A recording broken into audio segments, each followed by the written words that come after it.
The entire royal machine knew something was wrong, but by the time the alarm started ringing inside palace walls, the trap had already been set, the cameras were already rolling, and the most carefully engineered celebrity narrative of the modern era had already embedded itself into global culture like a virus nobody could stop. What looked on the surface like a glamorous fairy tale romance between a rebellious prince and a modern Hollywood outsider is now, in 2026, unraveling into something far darker, far messier, and far more explosive than the public was ever supposed to see. Because this is no longer just gossip whispered in royal circles. This is a collision between collapsing money, legal scrutiny, political pressure, media manipulation, disappearing friendships, suspicious timelines, and a growing number of people who are suddenly no longer afraid to ask questions out loud. And at the center of this storm stands one man who spent years being mocked, dismissed, and attacked for saying exactly what is now beginning to unfold in real time. Tom Bower. For years, people laughed at him. They called him bitter, obsessed, vindictive. They treated his investigations like the ramblings of someone jealous of Meghan Markle's global popularity. But what happens when the man everyone mocked starts turning out to be terrifyingly accurate? What happens when prediction after prediction starts becoming reality while the people who defended the Sussex empire suddenly go silent? Because look carefully at what is happening right now. The Netflix empire that was supposed to transform Harry and Meghan into untouchable global moguls has practically evaporated. The Spotify partnership collapsed in humiliation after one underwhelming season that failed to justify the enormous investment poured into it. The carefully curated California lifestyle brand with its jam jars, staged flower arrangements, handwritten notes, and Martha Stewart fantasy aesthetics is struggling to generate real momentum. And meanwhile, the bills never stop growing. That is the detail that keeps haunting this entire story. The bills. Because according to Tom Bower's relentless analysis, maintaining the Sussex lifestyle costs at least $3 million per year after tax, and that is only the minimum number required to keep the illusion alive. Now stop and really think about that. Private security, mansion maintenance, staff salaries, public relations teams, designer wardrobes, international travel, lawyers, endless legal wars against newspapers, five-star hotels, carefully choreographed appearances. This is not the lifestyle of people tightening their belts. This is the lifestyle of people desperately trying to appear richer, more influential, and more powerful than they may actually be. And when the visible lifestyle remains enormous while the visible income streams begin collapsing one by one, people start asking questions. Dangerous questions. Questions that cannot be answered with inspirational Instagram posts or polished interviews about healing and authenticity. That is where the fear begins. Because in America, when the numbers stop making sense, the ear starts paying attention. And Tom Bower has been hammering this point for years while almost everyone else ignored him. He warned repeatedly that Harry and Meghan were burning through money at an alarming rate while their commercial relevance was declining faster than anyone expected. At the time, people brushed it aside. But now, the streaming deals are collapsing. The speaking fees are shrinking. Brand enthusiasm is cooling. Public approval ratings are sinking. And suddenly, the gap between visible spending and visible earnings is beginning to look impossible to ignore. And this is where the atmosphere around the Sussexes changes from celebrity gossip into something colder and more dangerous. Because federal agencies do not care about victim narratives. They do not care about glossy magazine covers. They care about numbers, documents, transactions, tax filings, patterns. The IRS does not operate emotionally. It operates methodically, quietly, ruthlessly. And according to the growing whispers surrounding this situation, people familiar with high-level finance are beginning to examine the Sussex operation with increasing suspicion. Not because they dislike Harry and Meghan personally, but because the math itself is beginning to look strange. But as explosive as the financial situation may be, Tom Bower insists that the money problem is only the first crack in the wall. Because the second issue, the one involving Prince Harry's immigration status, is potentially catastrophic. The moment Harry published Spare, he may have unknowingly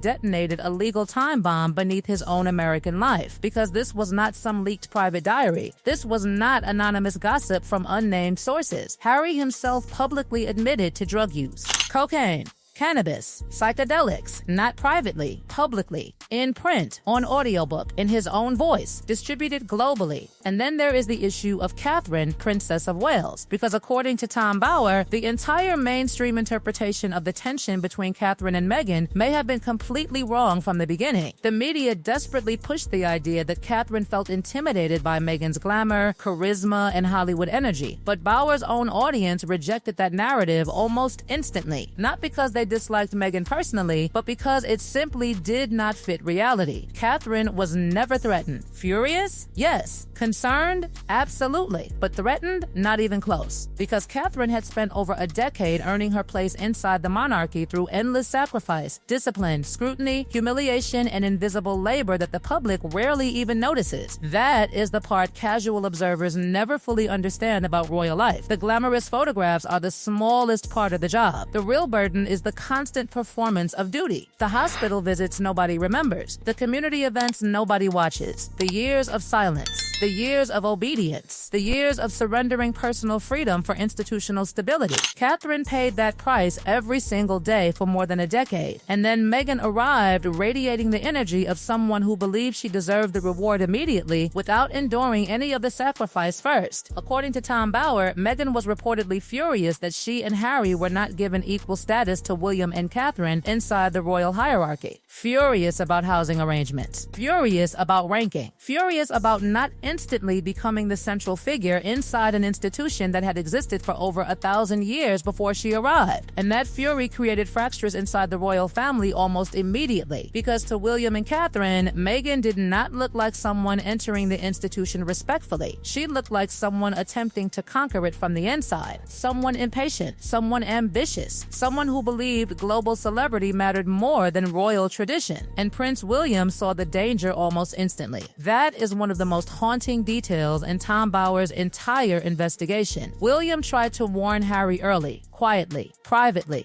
brother to brother, but Harry was already emotionally trapped inside a relationship that seemed to answer every unresolved wound he carried from childhood. And this is where the entire Sussex saga begins transforming from a royal drama into something almost psychologically tragic. Because according to Bower, Harry was not thinking rationally anymore. He was operating emotionally, desperately, like a man searching for rescue, validation, identity, and protection all at once. Meghan did not simply enter Harry's life romantically. She entered it psychologically. She became the answer to emotional voids he had carried for decades. And that emotional dependency may explain why the relationship moved so quickly, escalated so aggressively, and exploded so violently against the royal institution itself. Because once Harry became convinced that Meghan represented safety, understanding, and emotional loyalty, anyone who criticized her automatically became an enemy in his mind. Family members, palace staff, advisors, even lifelong friends. They all became obstacles standing between Harry and the woman he believed finally understood him. That is why the split became so catastrophic, not because of ordinary family disagreements, but because Harry viewed criticism of Meghan as an attack on his own survival. But here is where the atmosphere surrounding this story becomes genuinely eerie in 2026. The public mood is shifting rapidly. The same media environment that once protected Harry and Meghan with near religious intensity is beginning to fracture. Journalists who previously refused to touch uncomfortable questions are now cautiously raising them. Commentators who once mocked critics are suddenly sounding nervous. Former supporters are quietly backing away. And the silence coming from the Sussex camp itself feels increasingly strange, because the louder the questions become, the smaller and more isolated their public world appears to get. That isolation matters. It matters psychologically, financially,